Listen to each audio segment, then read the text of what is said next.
De Benfica para Benfica. Fala, Silvio, beleza? Beleza? Tudo certo? Tudo certo. Sabe o que eu estava pensando, Luiz Henrique? Muito bom esse café Bruslan. Gostasse? É. Eu só ouvia falar, nunca tinha experimentado o café Bruslan. Aí ele é bom. Luiz Henrique, eu estava pensando na Copa do Mundo de 94. Estados Unidos. Estados Unidos. Brasil voltando a ser campeão mundial 24 anos depois. Foi tri no México em 70. E nós estávamos lá, como repórteres concorrentes. Tu pela Guaíba, eu pela Gaúcha. Sim. E vimos, para mim, o maior evento que eu já cobri, porque foi exatamente a minha primeira Copa vendo o Brasil ser campeão mundial. Sim, e os Estados Unidos é até aquela coisa assim, né? Muito fascinante para o brasileiro.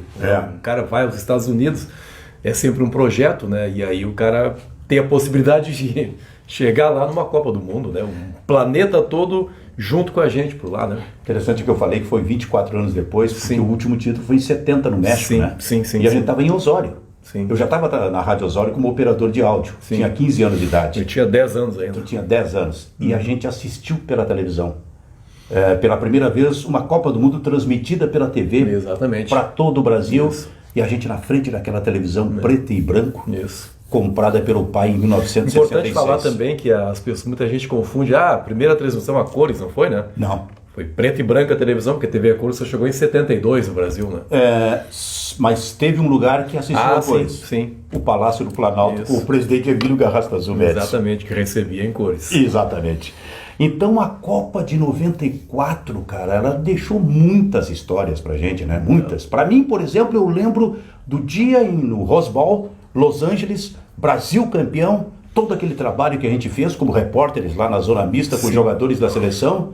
Depois a gente, eu e o Macedo, no caso, voltamos para o Centro Internacional de Imprensa ao lado do estádio, onde estava o mundo todo jornalístico ali, né? Exato. E daqui a pouco, a gente ali, tipo 3 horas depois do jogo, entra o Armindo Antônio Ranzolin enrolado numa bandeira do Brasil. Que legal. Uma felicidade do Ranzolin por ter narrado o título da seleção brasileira, que o Pedro Pereira, narrador da Guaíba, narrou em 70. E a decisão foi ao meio-dia lá, né? Calor aqueles insuportáveis lá nos Estados Unidos. E aí meio-dia é o jogo, mas nós chegamos no estádio por volta de 8 horas da manhã, né? Exato. Todo aquele aparato de segurança para poder entrar no estádio. E depois a minha lembrança, a gente transmitiu o jogo, Haroldo de Souza, o narrador, Luiz Carlos Reck e eu, Edgar Schmidt, Vianney Carlet, acho que eram os comentaristas, talvez até o Paulo Sérgio Pinto. E aí todo o trabalho feito, encerrado no final da tarde, aí pegamos o nosso carro, nós tínhamos um motorista brasileiro que morava por lá, voltamos para o nosso hotel, gravamos todo o material do dia seguinte, na segunda-feira, e aí no dia seguinte nós fomos para Disneyland. Mas eu fiz isso também. Passamos o dia na Disney. Não nos encontramos? Não nos encontramos lá. O Antônio Carlos Macedo e eu também fizemos isso. Depois que a gente encerrou o trabalho vendo a seleção brasileira sair no avião, no aeroporto, para voltar para o Brasil, nós fomos conhecer a Disneyland. Exatamente. Mas assim, tem muita história daquilo ali, né? Eu lembro, por exemplo, que eu fiquei 60 dias.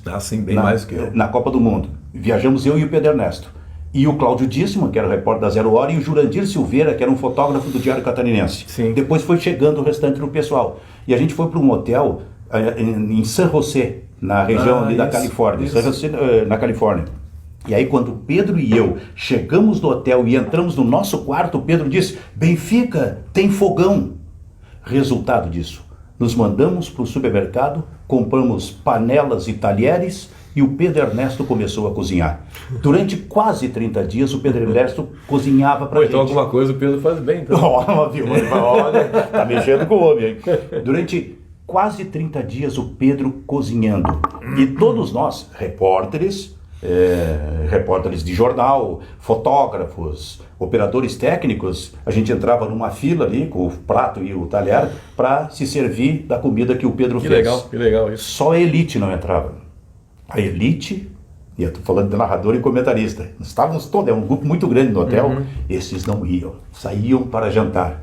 Até o dia em que chega para nos visitar Nelson Sirotsky, dono da RBS, que ao passar pelo nosso quarto, que estava aberto, ele viu o Pedro, sem camisa, só de calção, fazendo uma comida ali. Ele disse: o que é isso, Pedro? Eu disse: não, estou fazendo uma feijoada, vou comer a feijoada.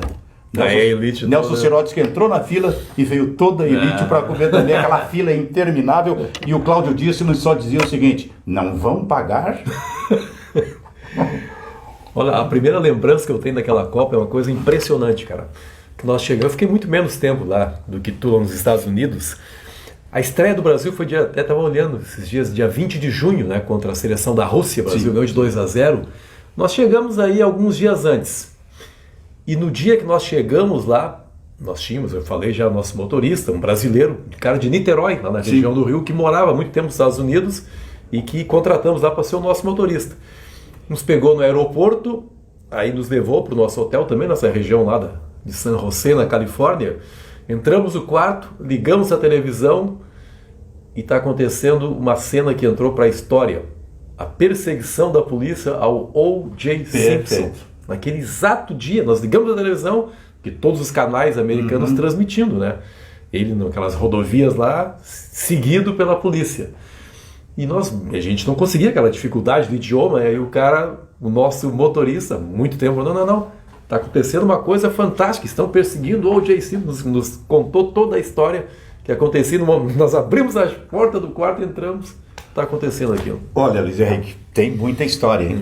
Naquela Copa tem Romário, a gente vai falar a respeito disso ainda, bastidores da seleção brasileira. Tinha Ronaldo Nazário, 17 anos, que não jogou, não jogou, mas estava convocado para se transformar depois, talvez, no maior centroavante dos últimos tempos que teve no Brasil. É verdade. Tem muita coisa. Tem a gente assim, eu entrevistando o Pelé, de uma maneira absolutamente surrealista para mim, o Roger Milá, maior jogador da história de Camarões, procurando a mim e ao Macedo no final, porque eu queria conhecer o Pelé. Sim, teve a história do Brasil e Estados Unidos, que é o jogo dia 4 de julho, né? Dia da Independência. Que foi o primeiro jogo, acho que oitavas de final. O Brasil ganhou de 1-0, gol do Bebeto, que fez o Nana Nenê. Naquele jogo nós chegamos, e você deve lembrar disso, eu falo você e as pessoas, é que o cara está acostumado a falar você, né? É curioso isso, né? E aí nós estamos chegando no estádio que não tinha a mínima condição de sediar um jogo, em Pasadena. Em Stanford. Brasil e Estados Unidos foi em Stanford. Isso. E aí o estádio pequeno, cara, sem condições, e daqui a pouco acontece um desabamento dentro do estádio, acho que uma torre, alguma coisa, desabou e logo chegaram os bombeiros todos, e nós ali transmitindo, tentando falar com as pessoas para ver se tinha alguém machucado. E aí o Eldio Macedo, como sempre, né?